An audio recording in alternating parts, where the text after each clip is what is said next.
یہ قرآن ایک بابرکت کتاب ہے جسے ہم نے آپ صلی اللہ علیہ وسلم پر نازل کیا تاکہ لوگ اس پہ غور اور فکر کریں اور تاکہ اہل فہم اس سے نصیحت حاصل کریں۔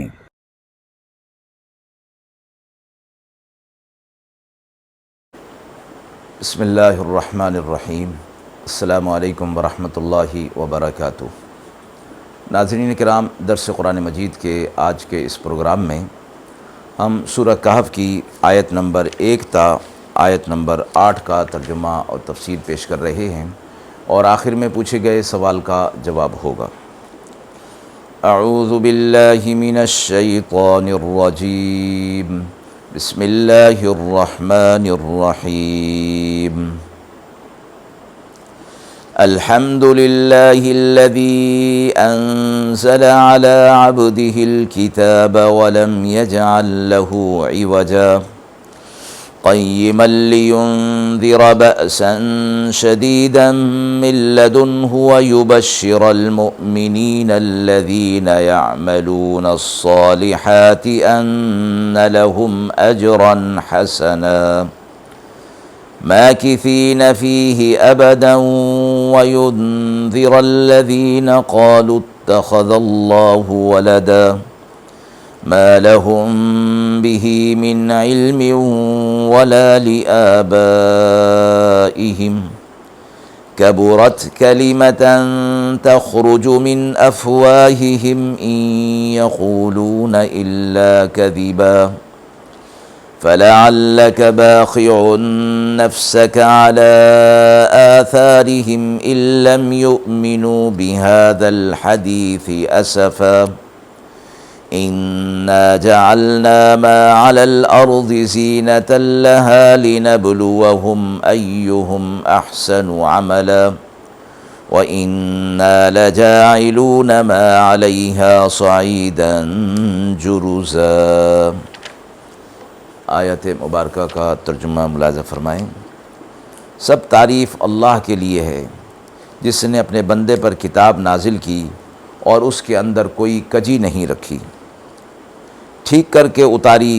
تاکہ ڈراوا سنا دیں اللہ کی طرف سے ایک شدید عذاب کا، اور خوشخبری دے دیں ایمان والوں کو کہ جو نیک اعمال کرتے ہیں کہ ان کے لیے اچھا بدلہ ہے جس میں وہ ہمیشہ رہیں گے،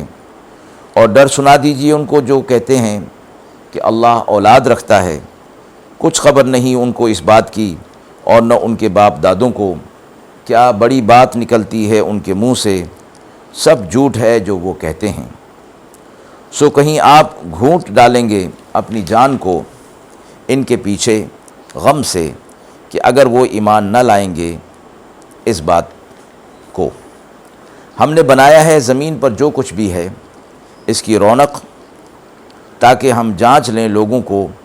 کہ کون اچھے اعمال کرتا ہے، اور ہمیں کرنا ہے جو کچھ اسی پر ہے کہ ہم میدان صاف کر دیں گے۔ سورہ کہف کی یہ ابتدائی آیات ہیں۔ سورہ کہف مکہ میں نازل ہوئی اور اس کی 110 آیتیں اور 12 رکوع ہیں۔ سورت کی ابتدا اللہ تعالیٰ کی تعریف کے ساتھ اور قرآن مجید کے نزول اور قرآن مجید کا حق اور برحق ہونا اور اس کے اندر کسی قسم کا ٹیڑھا پن اور کجی نہ ہونے کے بیان سے ہو رہا ہے۔ سورہ کہف کی احادیث مبارکہ میں بہت سی خصوصیات ہیں، چند خصوصیات مختصراً خدمت میں عرض ہیں۔ روایت میں آتا ہے کہ آپ صلی اللہ علیہ وسلم فرمایا کہ جس شخص نے سورہ کہف کی پہلی 10 آیتیں حفظ کر لیں وہ دجال کے فتنے سے محفوظ رہے گا۔ ایک دوسری روایت میں سورہ کہف کی آخری آیتیں یاد کرنے سے متعلق بھی یہ مضمون منقول ہے۔ حضرت سہل بن معاذ سے یہ روایت ہے کہ رسول اللہ صلی اللہ علیہ وسلم نے فرمایا، جو شخص سورہ کہف کی پہلی اور آخری 10 آیتیں یاد کر لے اور پڑھ لے تو اس کے لیے اس کے قدم سے سر تک ایک نور ہو جاتا ہے، اور جو پوری سورت پڑھ لے تو اس کے لیے زمین سے آسمان تک ایک نور ہو جاتا ہے۔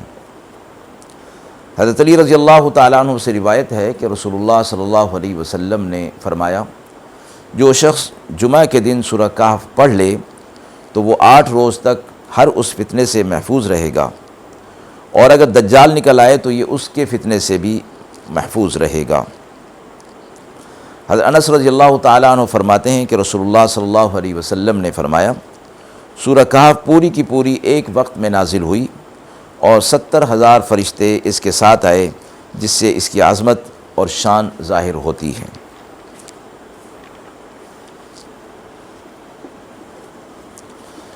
اور یہ صورت اس وقت نازل ہوئی کہ جب رسول اللہ صلی اللہ علیہ وسلم کی نبوت و رسالت کا مکہ میں چرچا ہوا اور قریش مکہ اس سے پریشان ہو گئے، تو انہوں نے اپنے 2 آدمی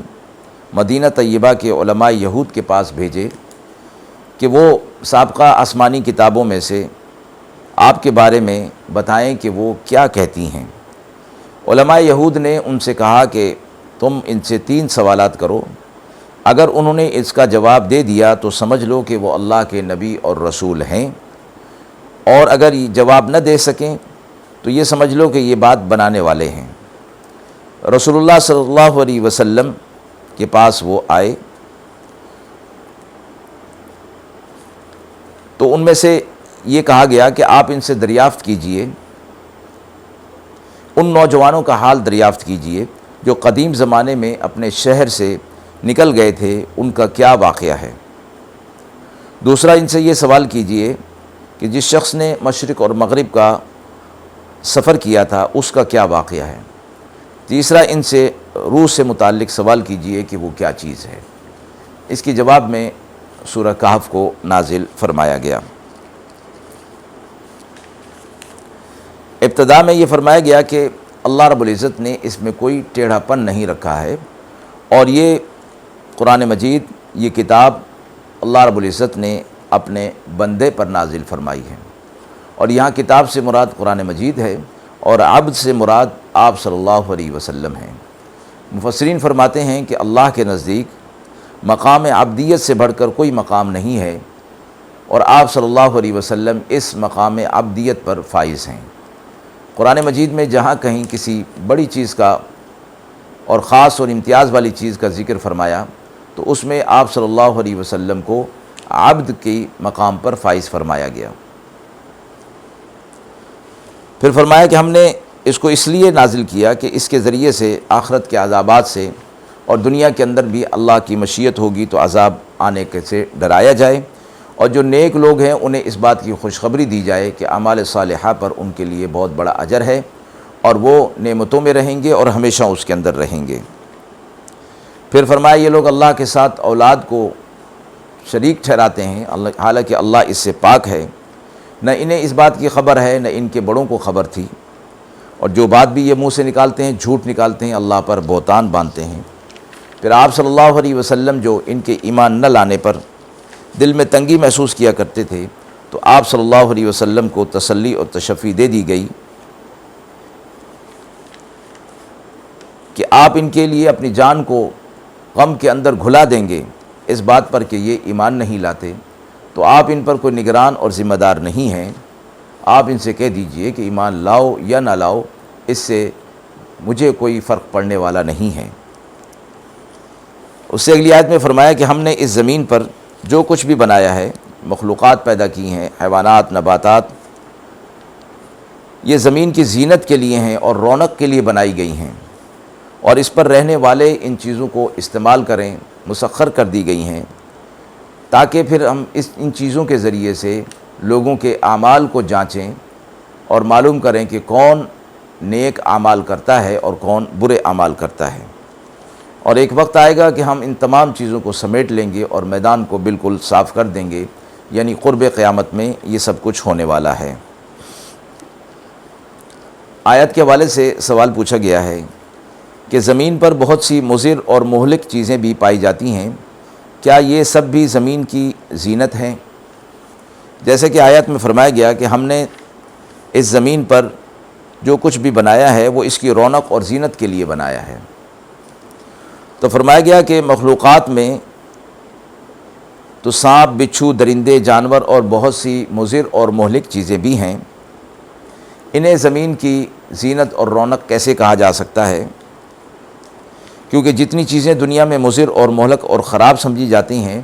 وہ ایک اعتبار سے بے شک خراب ہیں، مگر مجموع عالم کے اندر دیکھا جائے تو کوئی چیز بھی بحیثیت مجموعی خراب نہیں ہے، کیونکہ ہر ایسی چیز کہ جو ظاہراً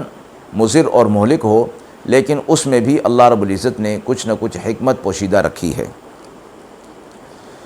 زہریلے جانوروں اور درندوں اور ہزاروں انسانی ضروریات اور معالجات وغیرہ پوری کی جاتی ہیں، اس لیے جو چیزیں کسی ایک حیثیت سے بری ہیں، کسی دوسری حیثیت میں اللہ رب العزت نے ان کے اندر کچھ فوائد اور حکمتیں رکھ دی ہیں، اس لحاظ سے وہ اس زمین پر بری نہیں ہیں۔ وآخر دعوانا ان الحمد للہ رب العالمین۔